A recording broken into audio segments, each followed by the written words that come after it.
पाहू शकता मस्तपैकी पाऊस पडून गेल्यामुळे वातावरण देखील खूप छान झाले आहे। आणि आपल्या बागेमध्ये परसबागेमध्ये आपण शेवगा लावला होता, तो शेवग्याची छाटणी आपण केलेली आहे आणि मस्तपैकी कवळी कवळी पानं आलेली आहेत, पाहू शकता।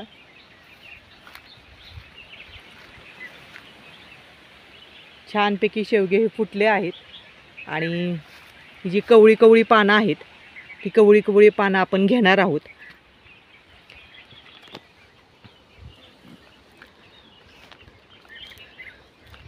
तर शेवगा छाटणीनंतर एक 2-3 फुटाचे असे शेवगे फुटून आलेवरती की त्याचा शेंडा हा खुडून टाकायचा आहे अशा पद्धतीमध्ये, म्हणजे वरती छानपैकी फुटवे येतात। तर असे शेवग्यांची पानं जी आहेत ती काढणार आहोत। तर पाहू शकता मस्तपैकी शेवगा फुटला आहे आणि पाऊस पडून गेल्यामुळे छानपैकी हिरवीगार अशी पालवी आलेली आहे। तर आपण अशाच पद्धतीमध्ये सर्व पाला आता खुडून घेऊया।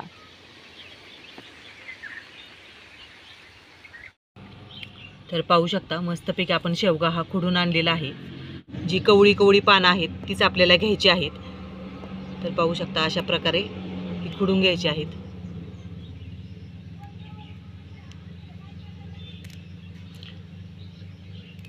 जी कवळी कवळी देठं आहेत ती घेतली तरी चालू शकते, परंतु जेवढी कवळी पानं आहेत तेवढीच आपल्याला घ्यायची आहेत। तर पाहू शकता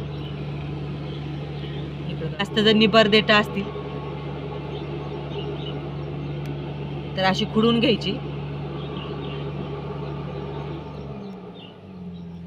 ही जास्तीची देठं आहेत ती काढून घ्यायची आहेत आणि फक्त पाला पाला घ्यायचा आहे। तर सर्व आपण भाजी आता अशी निवडून घेऊया।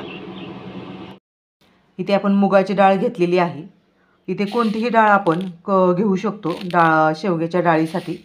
तर आपण डाळ करण्यासाठी ही मुगाची डाळ हलकी असते, पचायला देखील हलकी असते आणि चवीला देखील छान लागते। आणि ही मूग डाळ ही पौष्टिक असते, त्याच्यामुळे आपण मुगाच्या डाळीचाच वापर करणार आहोत। तर ही मूग डाळ आपण छानपैकी कुकरला शिजवून घेतलेली आहे। तर पाहू शकता मस्तपैकी डाळ आपण कुकरला 3-4 शिट्ट्या करून घेतलेल्या आहेत। त्यामध्ये हळद मीठ वापरलेलं नाही। आणि इथे पाहू शकता मस्तपैकी आपण पाला जो आहे शेवग्याचा तो छानपैकी खुडून घेतलेला आहे आणि कोवळा कोवळाच पाला आपण इथे घेतलेला आहे, पाहू शकता। आणि कोवळा कोवळा पाला असल्यामुळे कुठेही कीड नाही आहे त्याच्यावरती, अगदी स्वच्छ पाला आहे आणि पाऊस झाल्यामुळे अगदी स्वच्छ टवटवीत असा पाला आहे। तर पाहू शकता आता हा पाला आपण स्वच्छ धुवून घेऊया। तर पाहू शकता मस्तपैकी पाला हा पाण्यामध्ये आपण टाकलेला आहे आणि स्वच्छ धुवून घेऊया।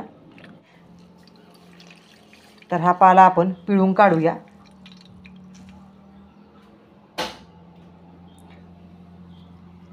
एका डिशमध्ये ठेवूया आपण। अशा पद्धतीमध्ये डाळीमध्ये टाकला तरी चालू शकतो, परंतु आपण हा थोडासा कट करून घेणार आहोत।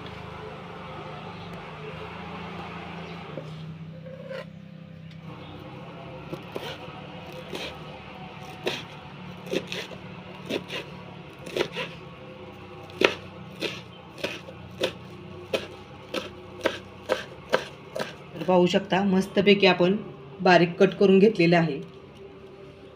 मध्ये आता आपण डाळ टाकून घेऊया।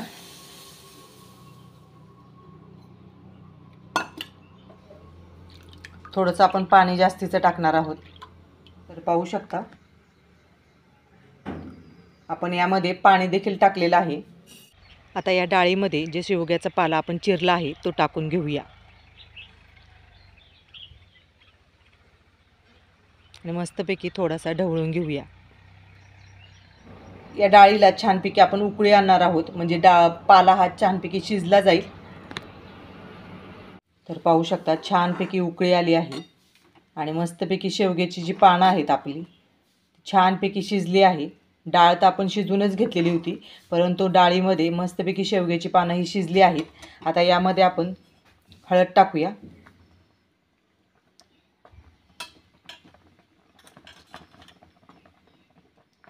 आणि लाल तिखट।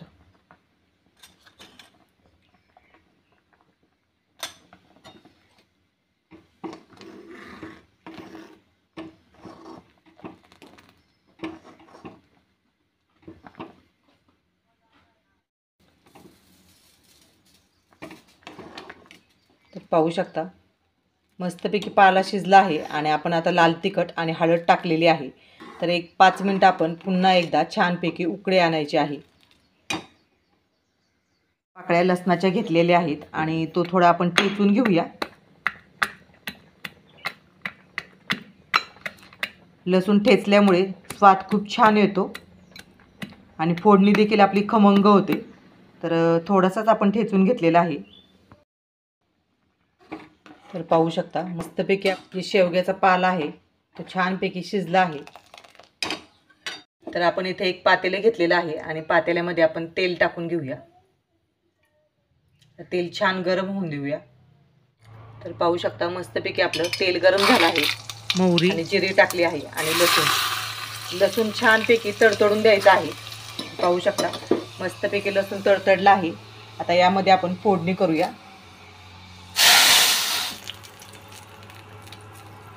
खमंग अशी फोडणी झालेली आहे. तर यामध्ये आता चवीनुसार आपण मीठ टाकूया. छानपैकी मिक्स करून घेऊया. तर लसणाचा खूप छान वास येत आहे आणि मस्तपैकी खमंग अशी फोडणी झाली की शेवग्याच्या पाल्याची डाळ खूप छान लागते चवीला.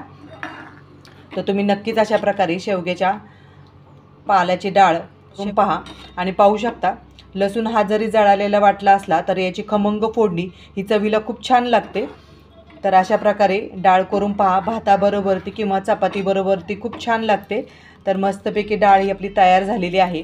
तर आजचा व्हिडिओ जर तुम्हाला आवडला असेल तर जास्तीत जास्त शेअर करून, लाईक करून, सबस्क्राईब करायला विसरू नका आणि नक्कीच अशा प्रकारे डाळ करून पहा.